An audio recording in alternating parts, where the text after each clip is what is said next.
All right, so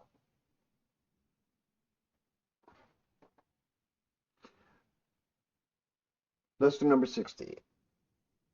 A 2 kilogram aluminum block and a 6 kilogram copper block are connected by a light string over a frictionless pulley. So they don't give the values of kinetic friction. So the M1 is going to be 2 kilograms.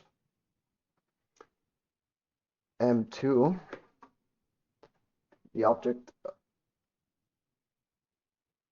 here would be 6 kilograms.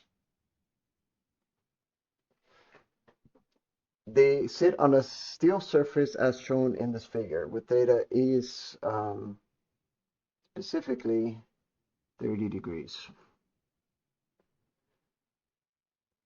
All right, when they release from rest, they will start to move. So if so, determine the acceleration and B, the tension of the string. All right, so let's solve for part A, part B.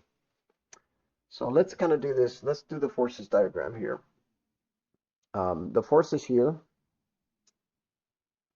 would be the tension, M1G, along with the normal force being balanced out, so we're not going to worry about that. And here, the block of the mass 2 would just be the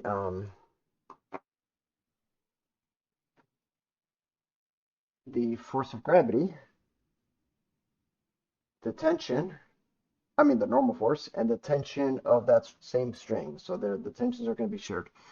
Anyway, so and since they give the angle by basic geometry, you can figure out that this angle right here is going to be related to this angle right here. So already you can say that the forces is going to be T equals MA. Since they share the same tension, they're going to share the same magnitude of deceleration. So, and this is going to be the object of the block 1. This other one would just be M2G.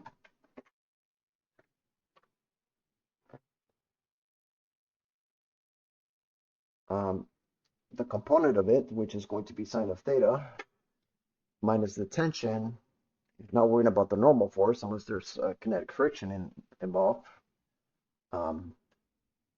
equals m of the object to A. And if there is kinetic friction, we can just put there, say that the friction is at is the coefficient times the normal force. So depending on the angle. But really, that's really the equation. So ultimately, you're going to have this. You're going to have M1A. You're going to have M2G sine of theta minus that. This will be M2A. This is going to be acceleration. That's not gravity. So the acceleration of the block, whatever the magnitude is going to be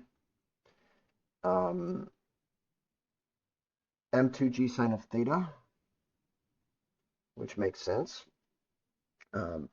minus, or it's really just that, divided by the two masses added together. So that's going to be the acceleration of this system, of this whole system altogether. So all we're going to do is plug those values in there. So we're going to plug 6 kilograms times 9.8 meters per second square. Sine of 30 degrees is just going to be a half. So just put that half in there. Added to the two masses, which is going to be 8 kilograms together. So that's 6 times 9.8 divided by 16. That would be the acceleration of this block would be 3.675, or I'm just going to round up to 68 meters per second square. There you go. And B, the tension of the string. Well, once we find the value of the acceleration, we can find everything else. M1A, what's the block? 2 times A, so let's just double the amount. That would be the tension. So this tension here would be 7.35 newtons. And let me double verify this. by saying that um, actually, let me just look. All right, so the answer says no. I don't know why. Uh, what the fuck? Uh, oh my God. I think these are different metals. I think they want you to look those values up. God damn it. Anyways, folks, I'm not gonna do it. I'll do this later, but I'm just tired. Anyways, folks, um, I hope you enjoyed.